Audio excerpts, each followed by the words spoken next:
Boa noite, igreja. Já tá filmando? Já está gravando? Alguém pede para o pastor Luciano afastar a caminhonete dele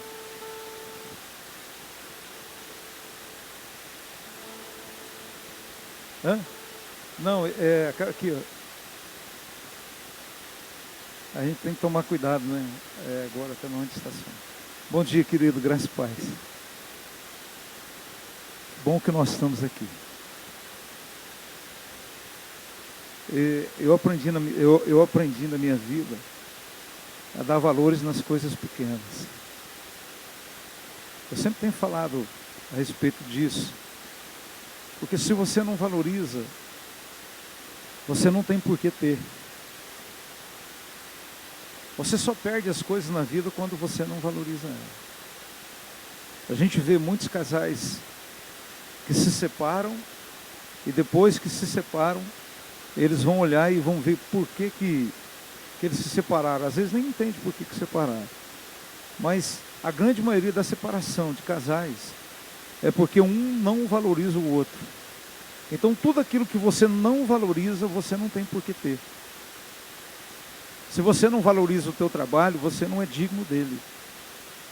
Se você não valoriza o teu tempo com Deus, Deus também não valoriza o tempo dele com você. Vocês estão comigo, não? Já deu aquele start, assim, já acordou? Sim? Quantos tomaram café aqui? Você fala, pastor, quando é que nós vamos parar de engordar? Quando a gente para de comer. Né? Parou de comer. Eu cheguei para o meu médico e falei, mas eu como muito pouquinho. Ele falou, mas como é que você engordou? Eu gosto de doce. Então nós precisamos aprender a valorizar. Quando você valoriza, então você tem por que ter. Se você valoriza a tua amizade, você vai ter amigo para sempre. Se você valoriza o teu casamento, você vai ter um casamento para sempre. Se você valoriza os seus filhos, você vai ter o amor deles. Se você valoriza o teu tempo, né, a sós com Deus, você vai receber a valorização. Você está entendendo? Nada na nossa vida acontece de graça. Tudo que é de graça não presta. Tudo que você faz sem esforço não te leva a muito lugar. Esses dias uma telemarketing ligou para mim dizendo assim, quero falar com Paulo César Leirosa. Eu falei, pode falar comigo mesmo. Olha, você foi contemplado em ter um cartão, não sei o quê. Gente, tudo isso é história. Nada na nossa vida vai durar se nós não lutarmos por ele. Nós precisamos lutar. Precisamos lutar para ter um casamento abençoado. Precisamos lutar para ter uma área financeira boa. Tudo precisa de uma luta. Amém? Quantos estão em vivo aí? Aleluia.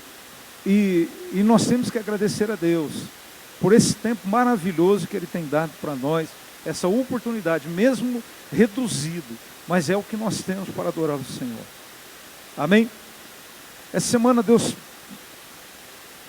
me trouxe um desejo de falar com Ele de madrugada. Era umas 3 horas da manhã, e eu acordei, e eu fiquei ali conversando com Deus, Deus falando no meu coração, e Deus me fez uma pergunta,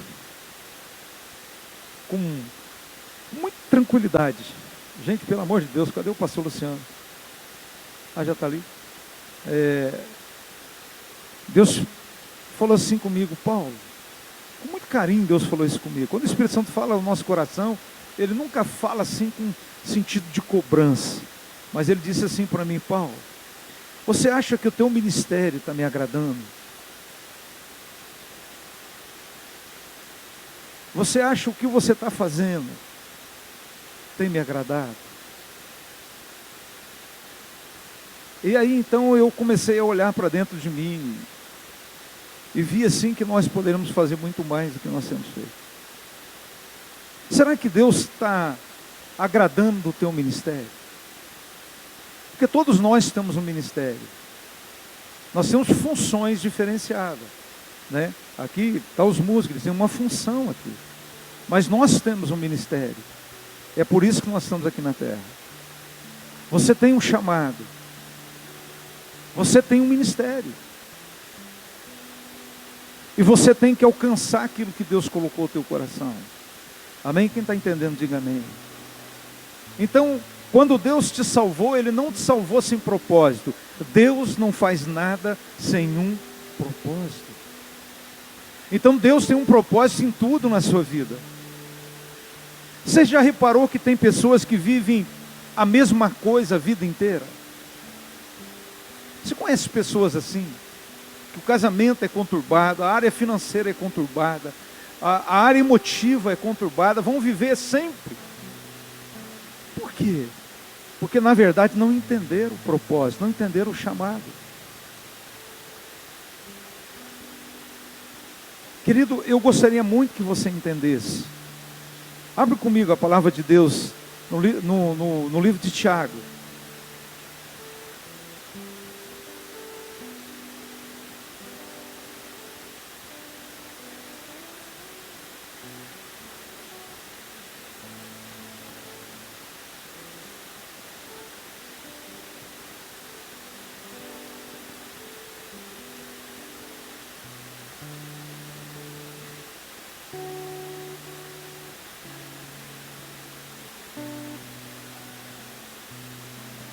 Tiago capítulo 1, versículo 21. Essa foi a palavra que Deus me deu na madrugada que Ele fez a pergunta para mim.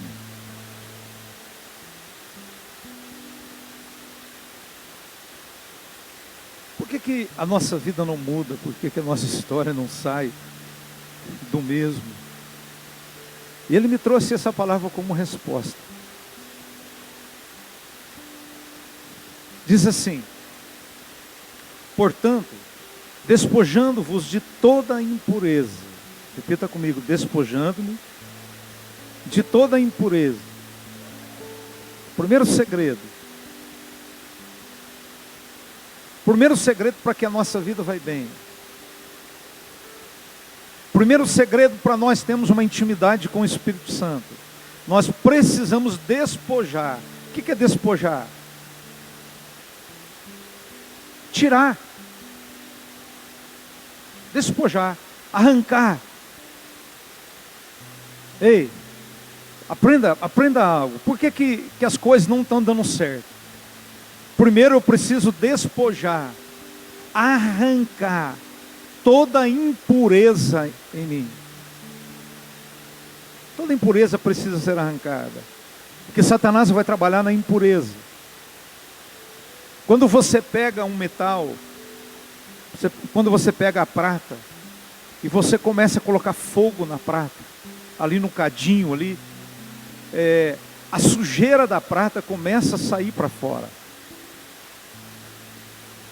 Né? Como eu trabalhei muito com metalurgia, a gente usava um metal patente, que era bem semelhante à prata.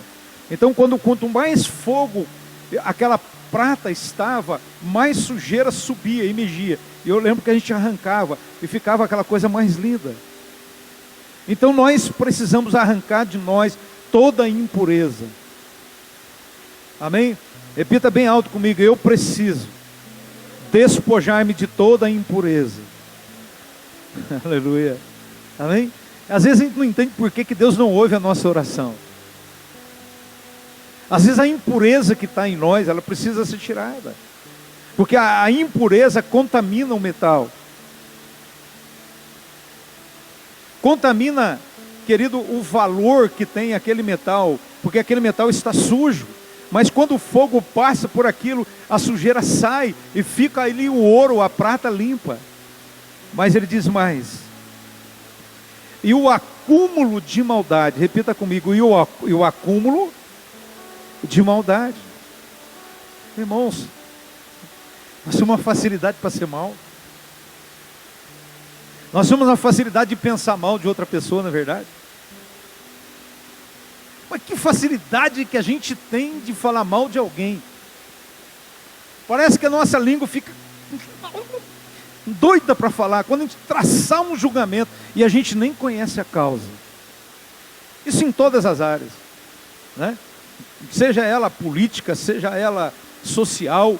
Irmãos, é muito complicado. A gente tem isso dentro de nós. Os nossos olhos, ele tem a facilidade de enxergar as coisas ruins. E tem a dificuldade de olhar no irmão e enxergar as coisas boas que ele tem. Esse dia falaram para mim, pastor, tal pessoa assim. Tá. Eu falei, gente, eu não sei, eu não consigo ver nada de mal nela, eu consigo ver coisas boas nela. Nós precisamos, querido, trazer essa purificação para os nossos olhos. Os nossos olhos precisam ser bons, porque se os nossos olhos forem bons, tudo em nós será bom. Agora, se os meus olhos são ruins, tudo em mim será ruim. Está comigo, não? A gente tem essa facilidade de traçar julgamento. Irmãos, nós já passamos a qualidade de advogado e nós somos que nem juiz lá do STF. Que são juízes sem nunca ter sido juiz. Mas se acham semideus. E às vezes nós também somos assim. A nação brasileira é assim. Nós traçamos julgamento sem entendermos as causas. Vocês estão comigo? Então diz mais. Ouça o Espírito, gente. Eu não sei se você é muito inteligente, eu não consigo fazer duas coisas ao mesmo tempo. Amém? Eu quero que você entenda isso. Por que você sai do culto sem entender as coisas? Porque você não deixa a tua mente. Você não deixa a tua mente fica muito rápida. Ela está numa rotação muito grande. Ouça o profeta, porque a fé vem disso. Olha o que diz mais. O acúmulo de maldade, acolhei com mansidão a palavra em vós implantada. Repita comigo, acolhei com mansidão a palavra em vós implantada, a qual é poderosa para salvar a vossa alma. Amado, preste atenção. Por que nós não mudamos? Nós não deixamos a palavra ser implantada.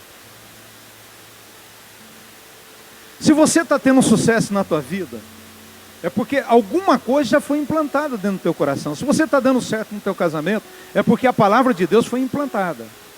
E quando a palavra de Deus é implantada na nossa vida, ouça bem, entenda isso. Quando a palavra é implantada, você começa a viver nela. E você começa a receber dela. Tem algumas pessoas que conseguem ir bem na área financeira, porque a palavra foi implantada nele. Um pouquinho da palavra. Quando a palavra é implantada dentro de nós, nós começamos a mover no sobrenatural. Porque a fé vem de ouvir e ouvir a palavra de Deus. Então a palavra tem que ser implantada. Por que nós entramos no culto e saímos do mesmo jeito? Irmãos, eu já vi situações aqui das pessoas saindo do culto e brigando no estacionamento. Eu ouço um relato de pessoas que receberam na igreja uma palavra e chegaram em casa e quebraram o pau. Então o que aconteceu? A palavra não foi implantada. Porque quando a palavra de Deus é implantada em nós, gera temor. E a Bíblia diz que o temor ao Senhor é o princípio de toda sabedoria. Quando a palavra de Deus é implantada em você, você começa a viver dela. E quando as coisas externas, quando as coisas naturais começarem a querer falar mais alto, você tem a palavra para contrapor aquilo que o mundo está dizendo, porque a palavra foi implantada. O que eu quero nessa manhã é que você deixe a palavra de Deus ser implantada. Porque olha o que diz aqui. Tornai-vos praticantes da palavra, e não somente ouvinte, enganando a vós mesmos. Irmãos, precisa cair essa roupa de religiosidade. Precisa cair. Essa roupa de religiosidade não faz parte de nós.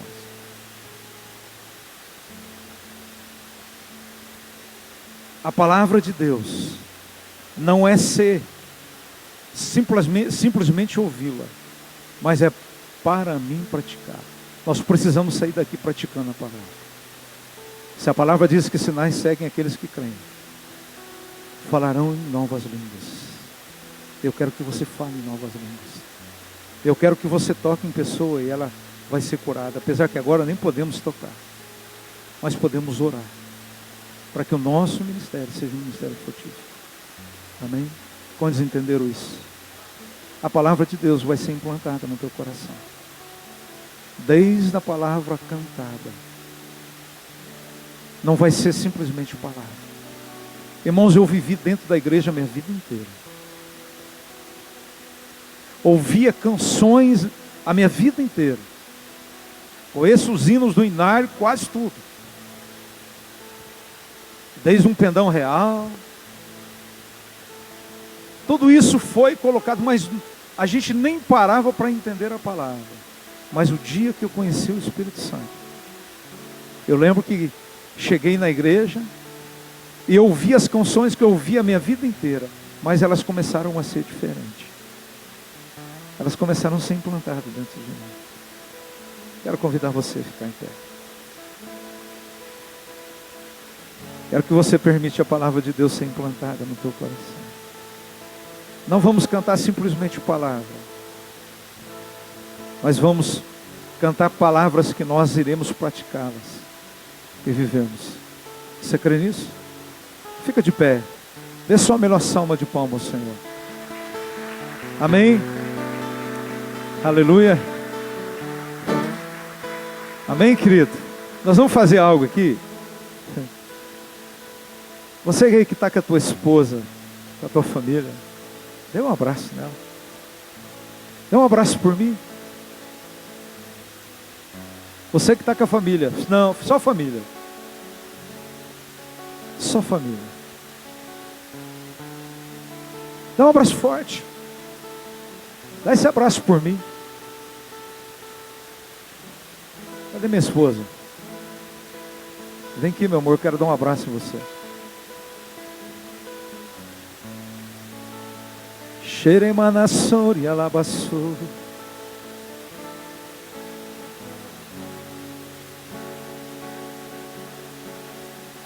Como é bom isso, né? Aleluia. O que essa pandemia tem produzido em você? Você sabe que eu reparei que essa pandemia, ela produziu em mim um amor muito maior pela minha esposa. Porque antigamente eu ficava 3, 4 horas por dia com ela, hoje eu tenho ficado 8 por dia, né? De dia, não estou falando de noite não. A pandemia tem que produzir em nós algo melhor, amém? Cadê os casados aqui? Amém? Amém? Amém? Você é aquele marido que nem abraça a tua esposa. Irmão, esposa é feita para ser abraçada, né? É que nem aquele cara. Eu ouvi no para-choque no caminhão, está dizendo assim, não estava dizendo esposa, mas vamos colocar aqui, esposa é que nem parafuso, tem que ser apertada. Amém? Cadê essa esposa aqui? Teu marido está apertando você ou não? Se você não está casado, por favor, pode deixar bem solto. Vamos adorar o Senhor.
Seja o louvor,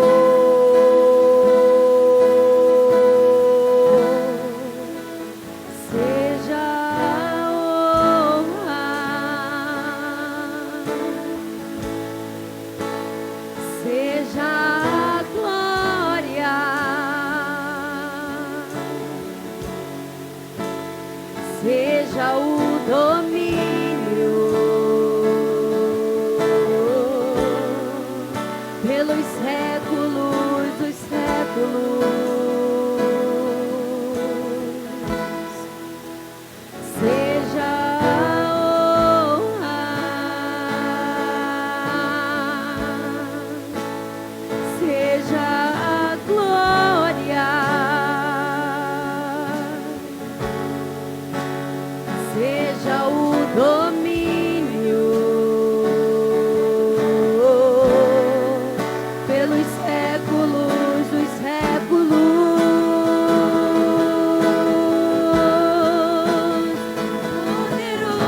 voz a Ele.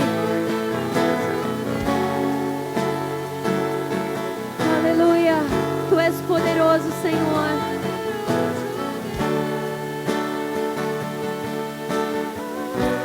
Minha alma anseia por Ti.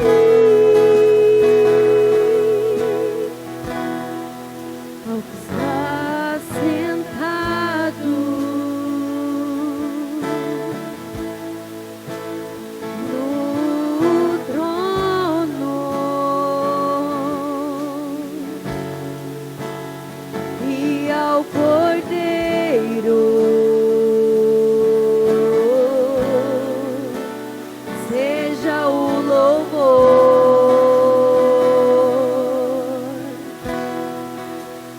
Seja a honra,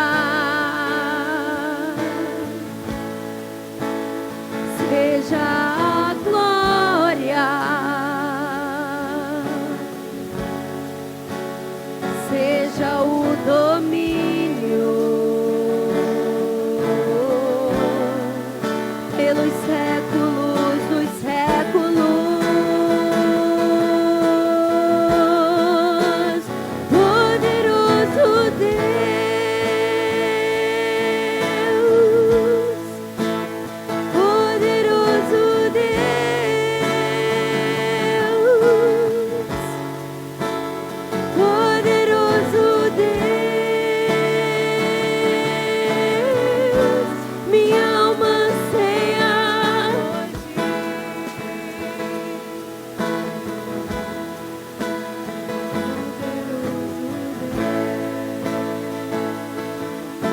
Nós te adoramos, Senhor.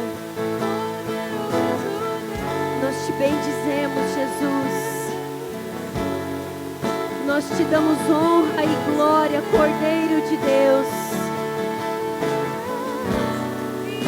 Ninguém é semelhante ao Senhor. Pode ser um pouquinho mais baixo, por favor. Ninguém é semelhante a Jesus. Ninguém é semelhante, ninguém lhe é igual. Ele não tem nenhum rival, porque ninguém é maior e mais poderoso do que Ele. E por mais que você tente se esforçar, querido, para conquistar o amor de Deus, isso é impossível, isso é inválido, porque outrora você anularia o sacrifício e a suficiência dele naquela cruz. Cristo nos é suficiente. Todas as vezes que por esforço seu, você tenta agradar o coração do Senhor, você torna ineficaz a obra da cruz, que Ele se entregou por você. Cada cravo naquela cruz que encravou o nosso Senhor foi suficiente para que você, como filho amado, pudesse se apresentar diante dele e oferecer a ele uma oferta de sacrifício. O seu coração é essa oferta de sacrifício a ele. Não são os seus méritos nem os seus esforços, mas a sua fé naquilo que Ele fez, a sua confiança, a sua certeza de que Cristo é suficiente para a sua vida, para a sua família, para o seu casamento, porque Ele é poderoso para fazer infinitamente mais, além das suas forças, além do seu intelecto, além das suas condições físicas, mentais, espirituais. Cristo é suficiente. E eu quero dizer para você que está aqui nessa manhã, que não se acha digno, que acha que você não merece estar na presença do Senhor, que acha que você não merece ser chamado filho amado dele. Você só precisa se apresentar e se aproximar dele. Deus não tem problema com o pecado do homem. Deus tem problema, querido, quando nós nos afastamos dele, porque Jesus morreu para nos aproximarmos. O véu foi rasgado, o véu que nos separava foi rasgado. Foi rasgado. Nada te separa do Senhor, nada nos separa do seu amor. Por isso, nessa manhã, levante as suas mãos, adore ao Senhor como um filho aceito, não pelos seus esforços, mas pelo sacrifício de Jesus na cruz. Nós somos aceitos pelo sacrifício de Jesus. E por isso nós damos honra, glória, poder e majestade ao Rei dos Reis, ao Senhor dos Senhores, aquele que se assenta sobre um alto e um sublime trono, e os seus pés estão sobre toda a terra, os teus olhos passeiam por toda a terra, nada fica oculto aos olhos do nosso Senhor. Por isso nós te amamos, Jesus, nós te reverenciamos por tudo que o Senhor é, por tudo que o Senhor é, não por aquilo que eu sou, mas por aquilo que tu és, Jesus, e por aquilo que eu sou em ti. Aleluia. Poderoso, poderoso, poderoso Deus. Aleluia. Levante a sua voz a Ele, querido. Adore ao Senhor, adore aquele que te recebe como um filho amado, perdoado, como um filho remido. Aleluia. Nós te adoramos, Jesus. Deus, levante a sua voz. Ele é poderoso para fazer infinitamente mais, além do que pensamos ou imaginamos. Levante a sua voz a Ele, querido.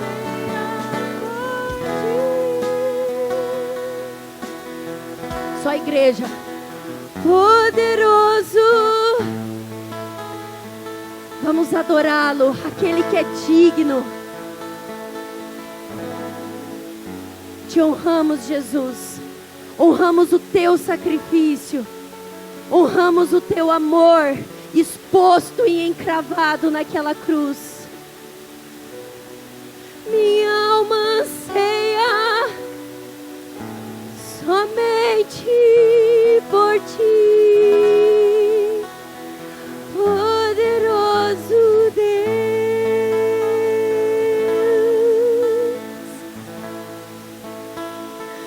poderoso Deus. Nós te amamos, Senhor.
relacione com o seu Abba, com o seu paizinho. Se relacione com Ele. Temos ousadia para entrarmos no Santo dos Santos pelo precioso sangue do Cordeiro, pelo precioso sangue de Jesus que foi derramado para perdão dos nossos pecados. Estamos em Cristo, estamos nele, nele somos perdoados, nele somos nova criatura, nele somos feito herança do Senhor, filhos perdoados, filhos amados. Se relacione com o seu Pai, se relacione com Ele, por aquilo que Cristo é. Você é em Cristo, você está em Cristo, você pode todas as coisas em Cristo. Se relacione com o Senhor, se relacione com o seu Pai, aleluia. E assim somos transformados de glória em glória, até sermos feitos à imagem perfeita desse Filho amado que é Jesus. Nós somos transformados à medida que nos relacionamos com Ele. A nossa vida é mudada, as circunstâncias são transformadas quando nos relacionamos com o Senhor. Nessa manhã, querido, se relacione com Ele, entregue sua vida a Ele, a sua família, as suas preocupações e ansiedade. Confia nele, confia nele. Poderoso, Tu és poderoso, Jesus.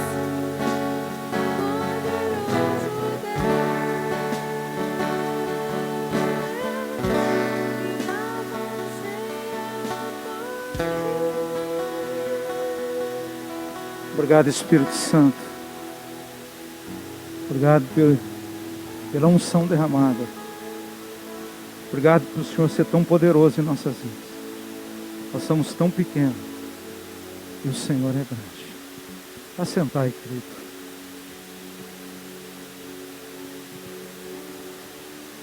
Quando o pastor Cirilo ele fez essa música, eu fiquei pensando como que alguém escreve uma letra tão poderosa quanto essa. E Deus disse para mim que somente aquele que tem intimidade com Deus pode ouvir as coisas poderosas de Deus. E eu creio que essa canção já faz muito tempo que já foi escrita, cantada. Mas todas as vezes que nós cantamos, a unção lateja da mesma maneira. Amém? Ela pega lá o álcool para mim, fazendo um favor. Glória a Deus.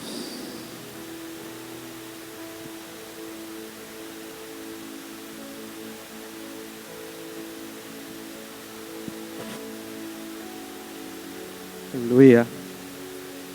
Poderoso Deus. Esse é o nosso Deus que nós servimos, amém? Ele é poderoso. Não há ninguém que é como Ele. Por isso que vim na igreja, querido, para uns tem sido uma tortura, mas para outros é um deleite, um descanso. Quem entende Deus, querido, quem consegue entender o amor de Deus, receber esse amor, ele desfruta. Ele desfruta, porque nós temos um sacerdote diante do Pai. Amém? Eu gostaria de falar um pouquinho sobre isso, o sacerdócio de Jesus. O sacerdócio de Jesus, ele é diferente do sacerdócio de Arão. O sacerdócio de Arão era o sacerdócio da velha aliança. Era um sacerdócio, querido, que você tinha que dar o primeiro passo. Que você tinha que fazer. A regra era, obedeça e viva. Obedeça e viva. No sacerdócio de Jesus, eu dei vida, agora obedeçam. Amém? Então não é mais o desempenho do homem, agora é o desempenho de Jesus. Quem recebe o desempenho de Jesus, querido, ele vai ter tudo abençoado. Porque ele não está no desempenho dele, ele está no desempenho de Jesus. E pastor, o dízimo, ele está em qual aliança? Ele está na velha ou na nova? Querido, o dízimo ele está nas duas alianças. O dízimo está nas duas. O dízimo, na velha, ele era dado, ele era entregue como uma forma de ser abençoado. Na nova, nós já somos abençoados em Cristo, por isso nós entregamos. Por isso nós entregamos. Por isso que Tiago, o pastor leu Tiago aqui, Tiago, ele parece que ele contrasta com Romanos, com Paulo, mas não. Ele fala que a fé sem obras é morta. Mas não, uma completa a outra. Na verdade, a fé ela vem primeiro, depois as obras. Amém, querido? Amém? Então é diferente. Então nós precisamos entender que nós já somos abençoados em Cristo, querido. Tudo é Cristo. Amém? Deus lhe deu um nome que está acima de todo nome, para que ao nome de Jesus se dobre todo o joelho no céu e na terra. Então tua paz não está você se isolar no meio do mato. Tua alegria não está, querido, em dinheiro. Tua alegria está em Cristo. Tudo em Cristo. Tudo. Paulo vai usar uma palavra em Colossenses chamada plenitude. Plenitude é o pleroma que os gregos falavam. Eles queriam ter uma plenitude, ser abençoado em tudo. Mas eles falavam que o corpo era mau. Para o corpo ser abençoado, eles falavam assim: você precisa se autoflagelar. Vocês já viram isso em algumas religiões? Eles se cortarem, né? Então eles tinham que procurar a plenitude no autoflagelo do corpo. Mas quem sofreu o flagelo foi Cristo. Então nós temos a plenitude em Cristo. Cristo, querido. Agora, querido, eu posso ser abençoado. Eu já sou abençoado. Olha só, Hebreus 7:5, terminando. A lei requer que os sacerdotes dos descendentes de Levi recebam o dízimo do povo, isto é, dos seus irmãos, embora estes sejam descendentes de Abraão. Este homem, porém, que não pertencia à linhagem de Levi, ele está falando agora do sacerdócio de Jesus, do sacerdócio de Melquisedeque. Ele também fala assim: ele recebeu os dízimos de Abraão e abençoou aquele que tinha as promessas. Se você ler lá em Gênesis, você vai ver que o sacerdócio de Melquisedeque, quando ele vai a Abraão, ele dá pão e vinho e abençoa Abraão. Abraão, em resposta a isso, querido, ele lhe entrega o dízimo. Já ensinei isso, já falei isso. Esse sacerdócio é o que nós estamos. Esse é o sacerdócio. Deus tem dado muito mais que pão e vinho para nós. Deus tem dado, querido, das suas bênçãos, do maná mesmo. Deus tem dado muito mais. Em resposta, querido, nós somos fiel a tudo aquilo que Ele tem nos dado. Eu gostaria que você ficasse de pé. Aleluia. Aleluia. Amém. E você que trouxe seus dízimos, ofertas, pode vir, querido, adorando a Deus. Poderoso Deus, Ele é poderoso. Qual que é a diferença da velha e da nova? É a fé, querido, é a fé. Eles faziam para ser, agora você já é. Se veja assim em Cristo. Você pode abençoar a obra, querido, e em Cristo você já é abençoado. Aleluia. Pai, nós te agradecemos, Senhor Deus, pela tua fidelidade. Te agradecemos, Senhor Deus, porque o Senhor é bom. O Senhor é o nosso sumo sacerdote, que nos abençoou, que nos deu a plenitude, que nos deu, Senhor Deus, todas as bênçãos. Te agradecemos nessa manhã, Senhor, pela tua fidelidade. Somente a tua fidelidade tem nos sustentado. Por isso, Senhor Deus, nós podemos estar aqui diante do Senhor, entregando nossos dízimos, primícias, ofertas, Pai. Que cada dia mais esse ato de fidelidade ao Senhor venha manter as portas abertas e abrir novas portas, Senhor Deus, em nome de Jesus, amém e amém.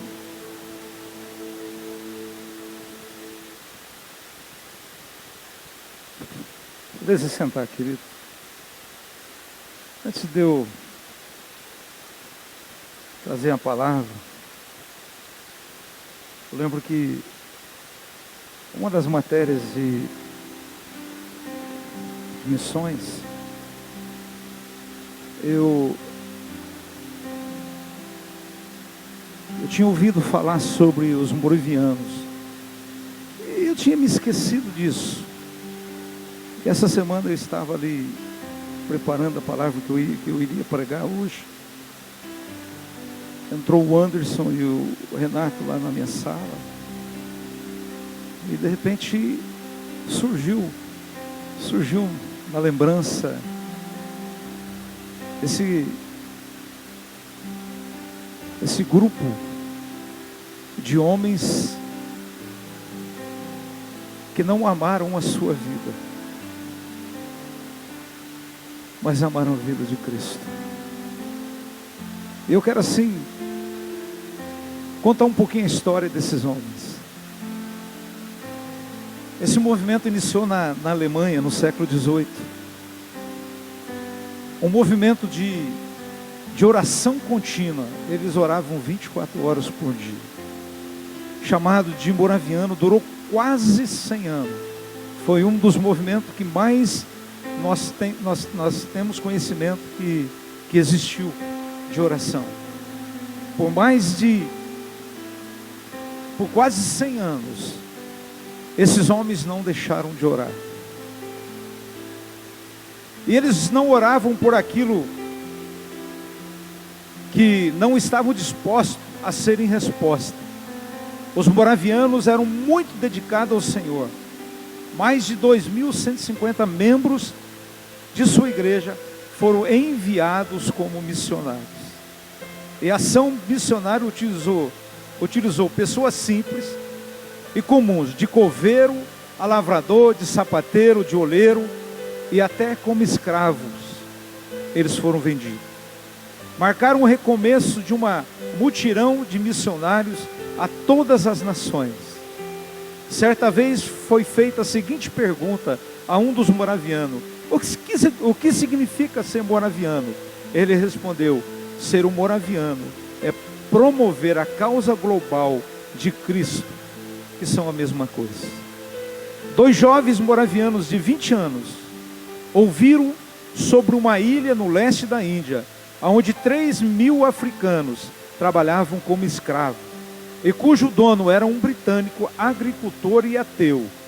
O coração dos jovens se contorceu só de imaginar que todas essas pessoas passariam o resto das suas vidas confinadas, sem jamais ouvir sobre o amor de Deus. Então esses 2 jovens fizeram contato com o dono da ilha e perguntaram se poderia ir para lá como missionário. E a resposta do dono foi imediata: nenhum pregador, nenhum clérigo chegaria a essa ilha para falar sobre essas coisas sem sentido. Isso seria o ponto na qual a maioria de nós desistiria, mas para eles foram motivação para tomar a decisão mais difícil da sua vida: vender-se como escravo. Eles poderiam suportar o fato de viver confinado pelo resto dos seus dias, mas jamais suportaria saber que tantas almas morreriam sem salvação. O valor da venda pagou a viagem até a ilha. Depois disso, jamais receberam notícias dos dois. Irmãos, que amor é esse? De uma pessoa se vender como escravo, por amor de Deus. Eu fiquei pensando muito sobre esse movimento, e se encaixou por demais naquilo que eu queria ministrar. Pessoas que não amaram a sua vida, mas que amaram a vida de Cristo.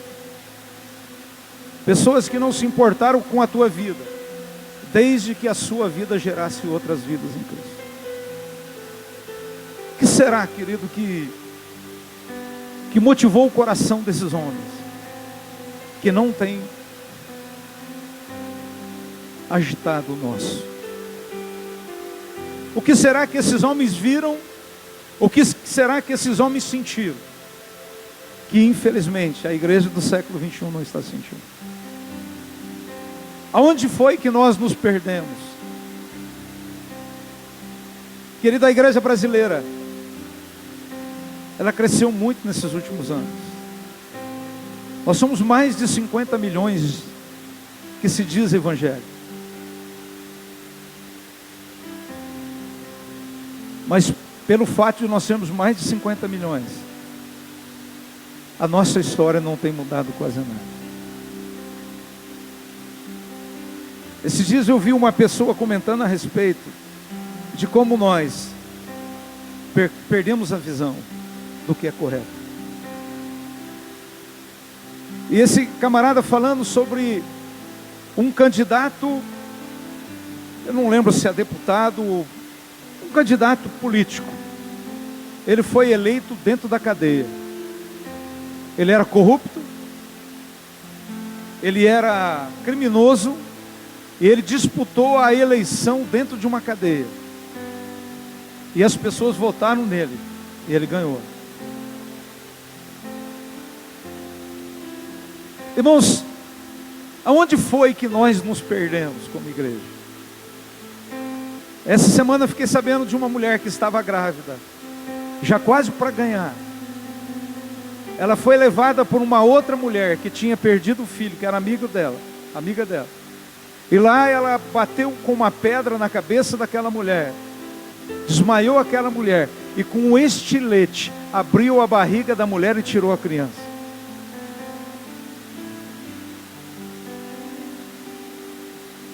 Parece que 50 milhões de crentes não mudou história nenhuma.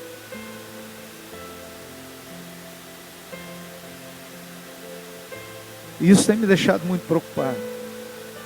Parece que 6 meses de pandemia não mudou a igreja. Muitas pessoas se perderam. Tem muitas pessoas que o amor deles se esfriaram de uma tal forma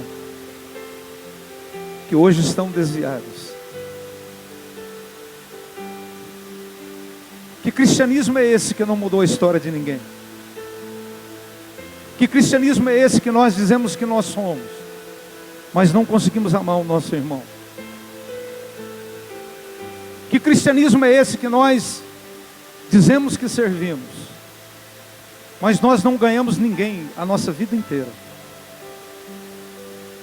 Não mudamos vida de ninguém, porque na verdade estamos atolados nos nossos pecados, estamos atolados nas nossas religiosidades. Irmãos, Deus não tem problema realmente com o pecado, porque Deus ama o pecador. Agora, eu não posso vir para Jesus e continuar do mesmo jeito. Não posso. Porque uma vez que eu fui trazido pela graça, a graça foi o trampolim para a minha vida. Irmãos, eu quero questionar vocês nessa manhã. Que cristianismo é esse que você está vivendo, que você não muda a vida de ninguém? Que cristianismo é esse que você nunca curou ninguém? Você nunca foi canal de Deus na vida de ninguém? Eu não consigo entender. Perdoa a minha indignação, mas eu acho que tem algo errado na nossa vida. Eu acho que tem algo errado na nossa adoração. Eu acho que tem algo errado na nossa maneira de ser. E isso precisa ser mudado. O que será que aconteceu na vida desses homens que se venderam e entregaram a sua vida? E a história conta que quando eles foram vendidos, as famílias levaram os filhos para nunca mais vê-lo. O que será que estava no coração daquele povo que não tem ardido no nosso?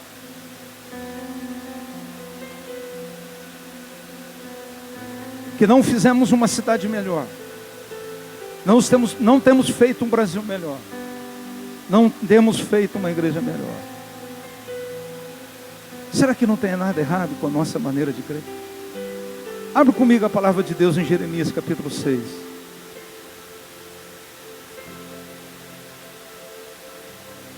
Irmãos, eu amo a unção, eu amo a presença do Espírito.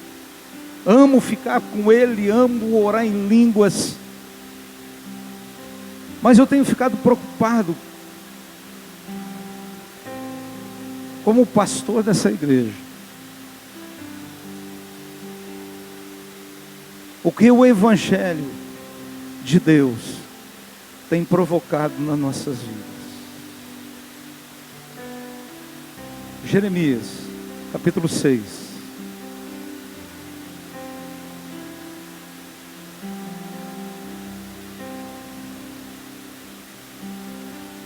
Essa semana eu atendi algumas pessoas. E eu perguntei para uma das pessoas que eu atendi essa semana: como foi a sua conversão? Como que você se converteu? E a pessoa diz: olha, pastor, eu entrei na igreja, fiz o ABC da fé, e quando teve a oportunidade eu me batizei. Eu falei: mas você nunca teve a experiência do novo nascimento? Você nunca teve a experiência de ter recebido Cristo como teu Senhor e Salvador? Ela falou: não, pastor, não tive. Então, infelizmente, preste atenção aqui, meu irmão, não liga para o som ali, não. Nós precisamos, às vezes nós revemos a nossa condição de convertido. A Bíblia diz que aquele que pecava não peque mais, aquele que roubava não rouba mais. Nós precisamos voltar à essência. Nós precisamos voltar à essência. Urgentemente nós precisamos rever a nossa condição de crente. Precisamos rever o caminho que nós temos trilhado. Precisamos nos rever, querido, em todas as áreas. Eu preciso rever como marido, eu preciso rever como pai, eu preciso rever como empresário, eu preciso rever se a minha posição como alguém salvo, alguém que tem um nome escrito no livro da vida, como estou me portando em relação às demais coisas na minha vida. Olha o que diz Jeremias capítulo 6. Eu tenho falado sobre isso esses dias. 6,16. Assim diz o Senhor: ponde vós a margem do caminho, e vede, perguntai pelas veredas antigas, qual é o bom caminho? Andai por ele, e achareis descanso para as vossas almas. Mas eles dizem: não andemos.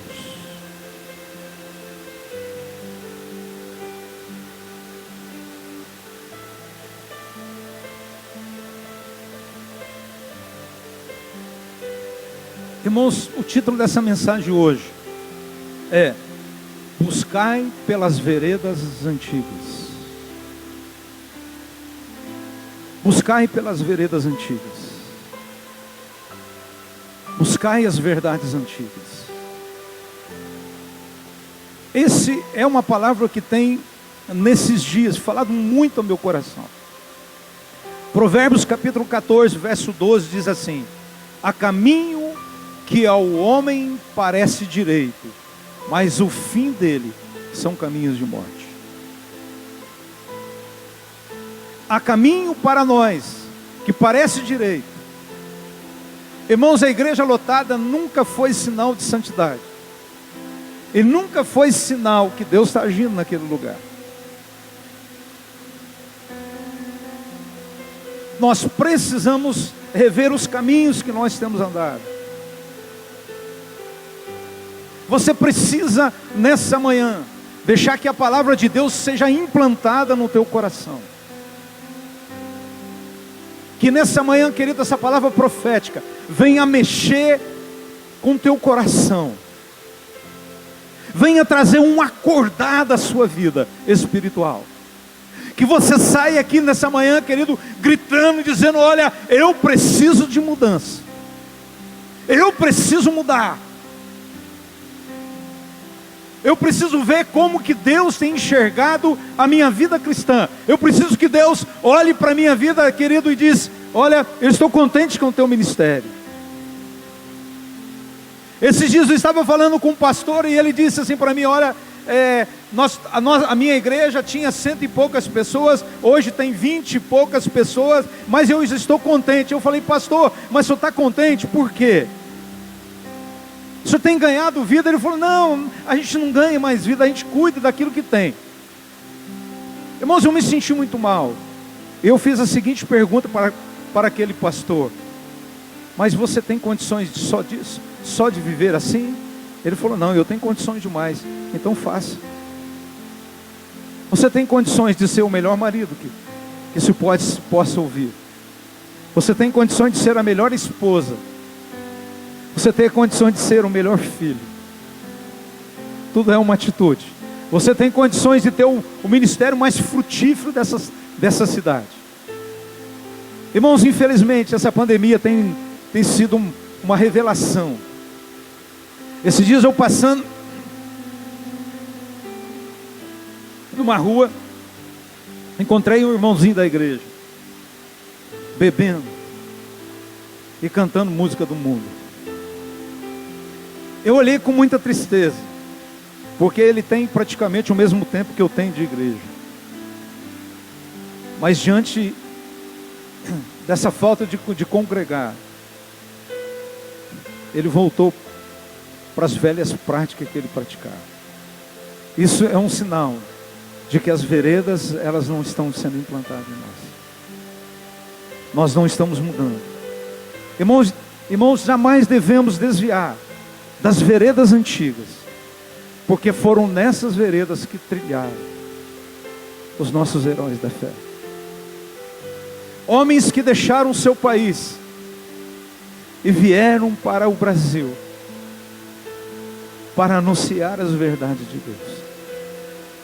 Homens que perderam seus filhos aqui nessa terra chamada Brasil, morreram de malária. Eles não amaram, querido, as suas próprias vidas. Eles saíram, muitos vieram clandestinos em navios, entraram clandestino no país, porque houve um levante no Brasil. O catolicismo romano não permitiu que os protestantes viessem para o Brasil. Há relato de homens, querido, que perderam filhos, que os filhos morreram, eles não conseguiram enterrar no cemitério, porque só poderia enterrar quem era católico. Eles tiveram que abrir uma cova e enterrar os seus entes queridos. Houve um derramar de sangue desses homens. Nós já pegamos, querido, andando. Nós já pegamos o evangelho andando. Muitos morreram por nós. Muitos deram a vida por nós. Mas nós não estamos dando a nossa vida por ninguém. Estamos preocupados somente conosco. Atendi um homem sexta-feira à noite, que dizia assim: pastor, por favor, interceda para o meu filho. Ele pegou uma faca e ele tentou se matar. Ele tentou se esfaquear, mas eu consegui, pastor, pegar a faca dele. Pastor, por favor, ore por mim. Ah, meu irmão, como essas coisas têm me deixado preocupado. Às vezes nós estamos nos engordando dentro de uma igreja, mas a nossa história não tem mudado em nenhuma outra vida. Nós precisamos voltarmos às veredas antigas, aonde Paulo trilhou, aonde João trilhou, aonde Pedro trilhava.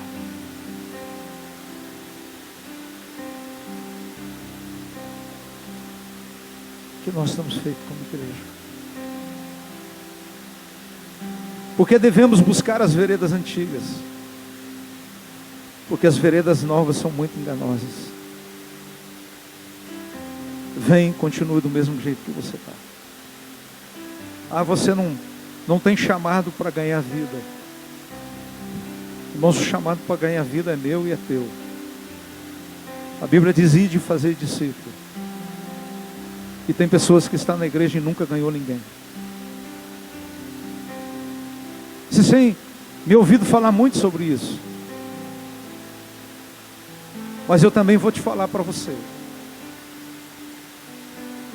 que vai chegar um dia que aquele que nos deu talento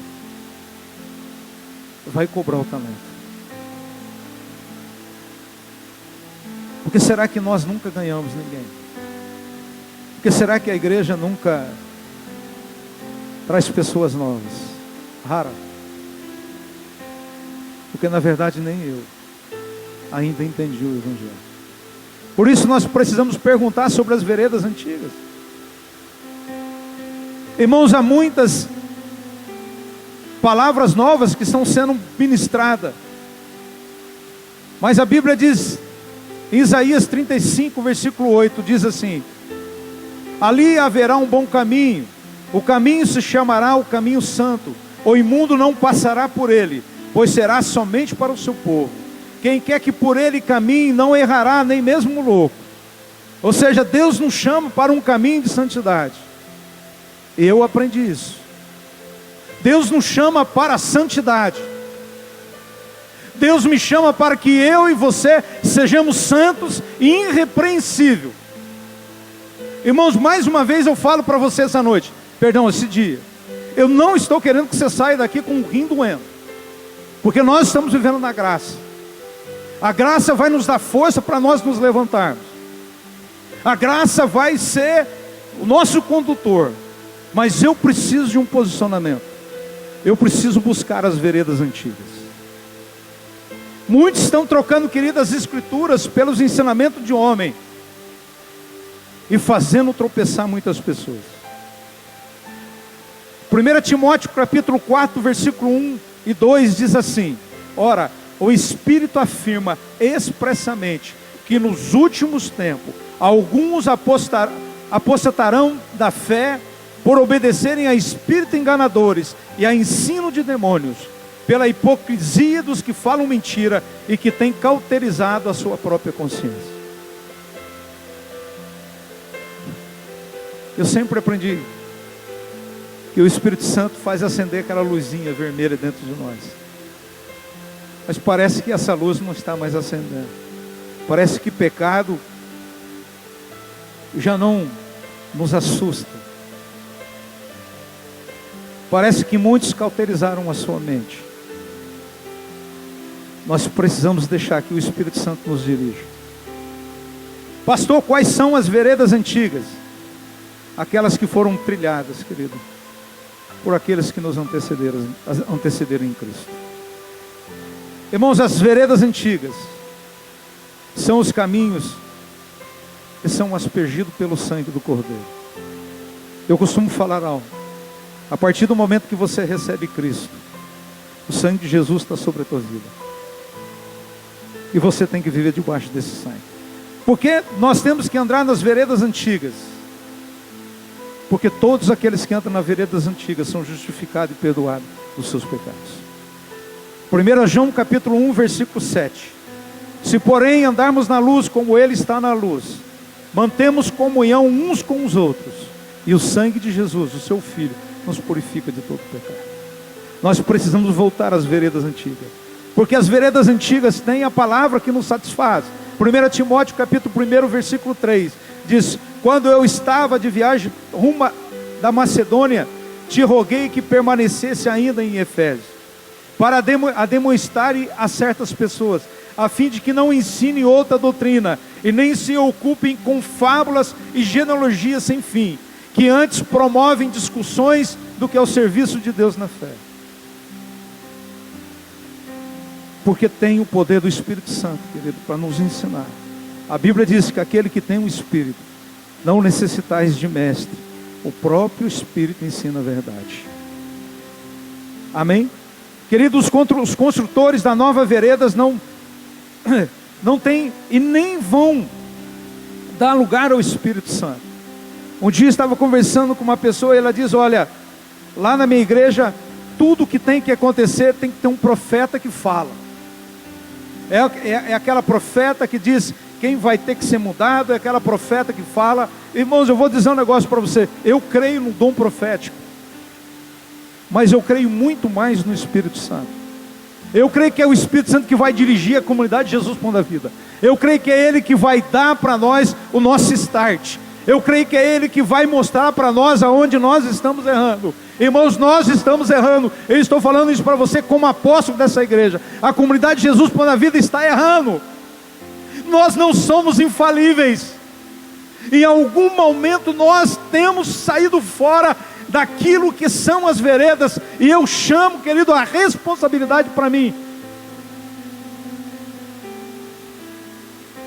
E eu quero concluir essa palavra, querido. Não tem como nós dizermos que nós somos cristãos e não carregarmos as marcas de Cristo. Não tem como nós dizermos que nós somos cristãos, mas nós não conseguimos amar os perdidos. O dia que o teu coração não amar os perdidos, é porque faz muito tempo que o amor de Deus não está em você. Eu creio que é tempo de nós voltarmos. Quero terminar em 1 Timóteo capítulo 4. Diz assim: ora, o Espírito afirma expressadamente que nos últimos tempos alguns se apostatarão da fé, vão obedecer esses espíritos enganadores. Irmãos, eu tenho tido o maior cuidado de não ficar ouvindo fábulas. Eu sou da seguinte maneira: se Cristo está em você, se o Evangelho está em você, algo novo tem que acontecer. Fique em pé em nome de Jesus.